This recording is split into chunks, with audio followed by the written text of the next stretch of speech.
Welcome back to Lights On Podcast. If you like what you hear, please tap into your generosity, rate us 5-star, and share. I'm your host, Mitra, Manesh. I'm a mindfulness storyteller and educator. I teach at UCLA's Semel Institute for Neuroscience and Human Behavior Mindful Awareness Research Center. I'm also the founder of INNERMAP, an innovative new mindfulness app. And I've been the coach to many knowns and unknowns of the world for the past 35 years, helping them to love, live, and lead more mindfully, joyfully, and peacefully. If you like to explore my work further, go to App Store and download and try INNERMAP app for free, or simply visit mitramanesh.com. This episode is about imagination. Well, really transformation, but imagination. Our world is broken. Our world as it was is broken. This corporation that we formed and called it life is breaking down. And I'm saying this lovingly. However we look at it and whoever we blame for it, the fact is we all had a say and a part in the breaking down of what we had constructed. This corporation that we formed was running on human-made batteries. And now we realized that those batteries that we have made run out of charge. No problem. There's no problem. You know why? Because there is a source that if we just decide, use our free will and decide to plug in to that, there is unlimited source of energy, electricity, light, whatever it is that we need. But we have to make that decision and we have to stop counting on these little batteries that we have made. I was driving the other day on the streets of Los Angeles. It was a cold evening. And I put some biscuit and made some hot tea, and I decided to go and visit some of our wonderful homeless people that are probably lonely on streets. I had to drive for about 5-7 minutes before I came across the first one. And I stopped, I got out of the car, I took the tea and the biscuit, and I had some single $1 notes in my pocket. I went close to the man and I said, "Hi." He said, "Hi." I said, "What's your name?" He said, "My name is John." I introduced myself and I said, "I have tea and biscuits," and I showed him some dollars and I said, "What can I offer you?" He looked at me and he said, "What I want you cannot offer me." And I said, "What's that?" He said, "I want a hug. I haven't talked to anyone for 3 days. What I need is a hug." And I sheepishly gave him the tea and the biscuits and 5 $1 notes. He took the tea, thanked me for them and the biscuit, and he handed me back $2. He took 3, gave me 2, and he said, "Please go and help another homeless person. We are really lonely. This is bad, man," he said. I said, I know. And then naturally, without even trying, the beautiful ancient Ho'oponopono, the Hawaiian prayer, came to me. I used to do training on it, 20, 30 years ago. And it was just so beautiful and natural. And there's just, if you don't know, it's just 4 lines. It says, "I'm sorry, please forgive me, thank you, I love you." The idea is that, first of all, I'm sorry because I see you're suffering. Secondly, please forgive me, which is a wonderful acknowledgement of our connectedness and the fact that if you were suffering, I probably either directly or indirectly had something to do with it. So please forgive me. And the thank you is thank you for giving me the opportunity to remind myself of your pain and my doings. And then you finish with, I love you. So I said those words out loud And he just looked at me beautifully. And that moment of connection, I think, was the best next thing to a warm, loving hug that I could give him. And I now feel that life has given us that opportunity. This alarming, loud, shocking alarm clock has gone off and has woken us up, almost shocking and troubling way. But now we are standing at the fork. We're standing here saying, do I go back to sleep or do I wake up and do the responsible thing? And that's the question, as it is with any alarm clock that wakes us up. This is a collective life's alarm clock waking us up.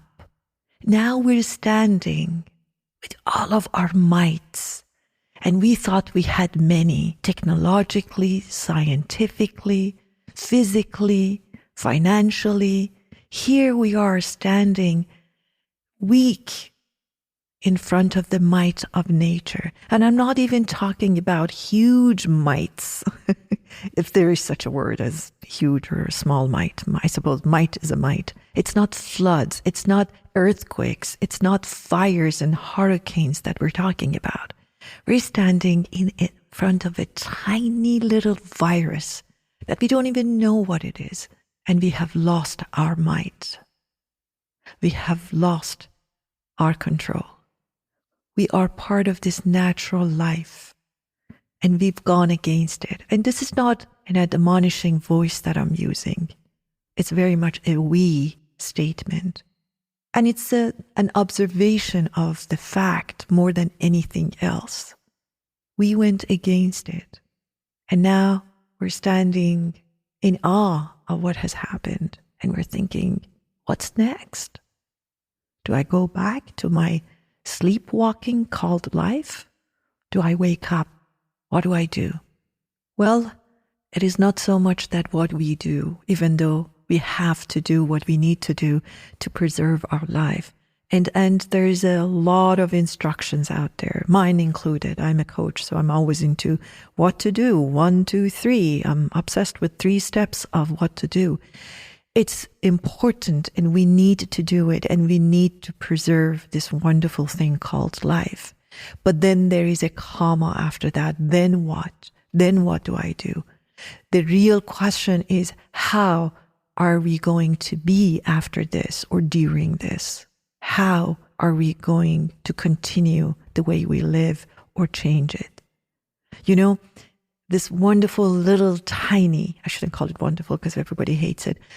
This virus taught us how contagious everything is. We realize love is contagious, disease is contagious, judgment is contagious, brutality is contagious, connection is contagious, kindness is contagious. It taught us how interconnected we are. All beings, 2-legged, 4-legged, no-legged, human, animal, plant, and all other forms that we're not aware of. We are all interconnected.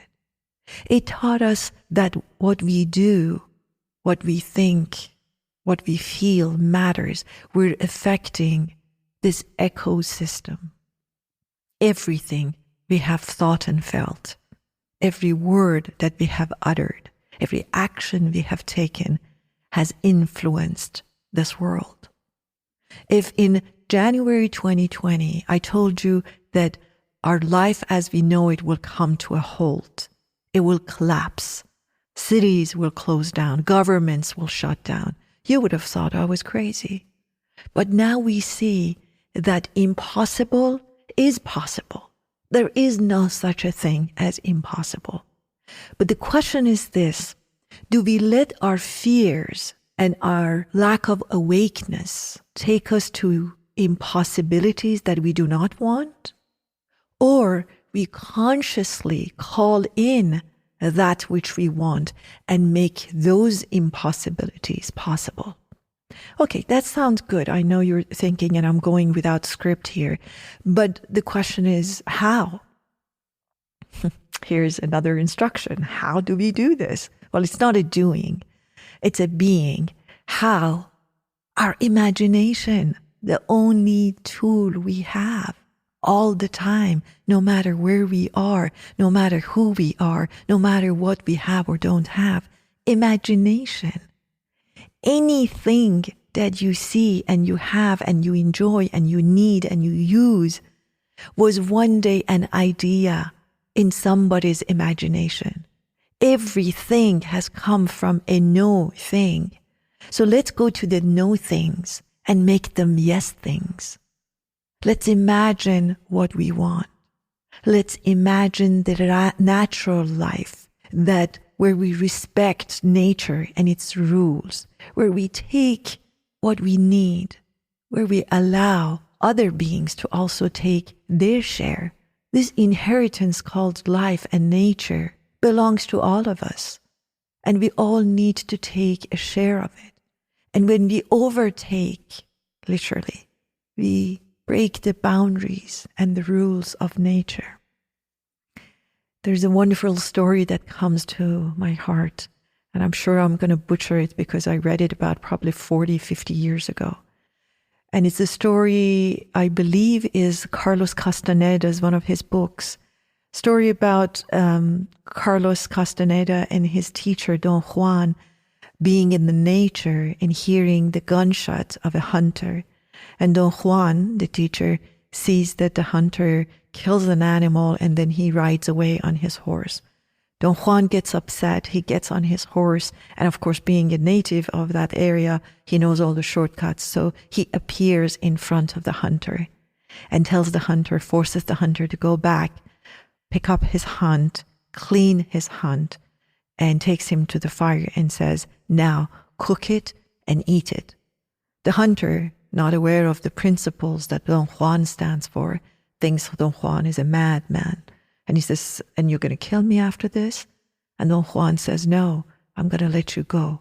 But I want to tell you that around here, we don't kill for fun. We kill for survival.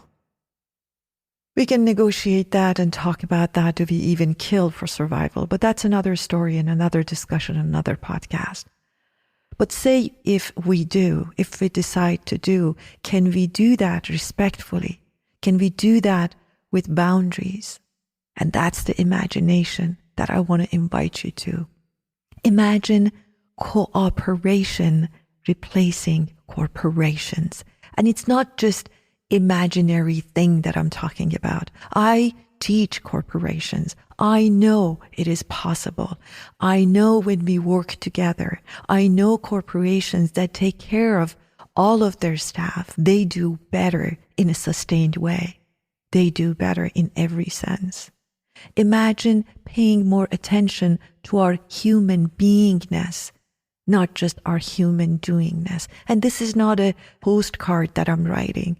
I mean, pretty soon, sooner than you and I may think, AIs, artificial intelligence, will be able to do anything we can do better than us. Our doingness will become redundant and useless pretty soon. And you know what? We need to be able to have a rich beingness so that we have something to fall back on. Imagine our job being to serve, to enjoy, to grow, to connect, to assist, to dance, to laugh, to sing, to love. Imagine unity in the midst of our segregation right now, right today. Imagine unity, imagine oneness. Doesn't matter physically you're not allowed or you're not going close to people. Imagine unity.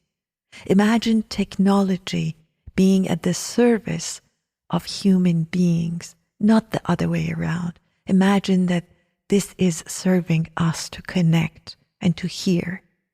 And in some ways, that is happening. I've been running more sessions than ever before on technology. I'm seeing people in their home. I'm connecting with their pain. I'm hearing what they have to say. Imagine open hearts and quiet minds. Imagine freedom, not entanglement. Imagine being our true self without pretense, without having to prove anything to anybody. Imagine only taking what we need. Imagine enoughness. What I have is enough. Who I am is enough. You are enough. Imagine. Imagine sharing. Imagine dancing with no predetermined movements. Imagine expecting less and serving more. Imagine allowing inspired, in spirit energy guiding our doing. Imagine that we are all different parts, different cells of one natural body called life, and our diversity is what makes this body function well. Imagine that. You would never hear our foot arguing with our hand. You never hear ears discussing and objecting and trying to manipulate our tongue. They work together harmoniously. And when they don't, we call it illness, sickness. That's what sickness is. When the cells of a body go against each other, instead of serving each other and working with each other, they start attacking each other. That's what illness is. Imagine going home to love. Imagine using the power of your imagination to make a world that will serve us all. So at my end, I am sorry for your pain, for our pain. Please forgive me for my contribution, knowingly or unknowingly, to our collective pain. I am sorry. Please forgive me. Thank you for this opportunity of awakening, transformation, and revival of my imagination. I thank you for that. And I love you. I love you as you are.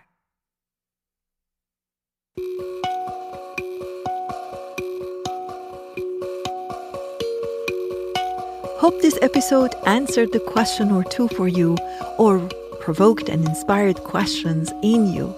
I'm so grateful you showed up and listened up. Until the next time, be well and stay curious.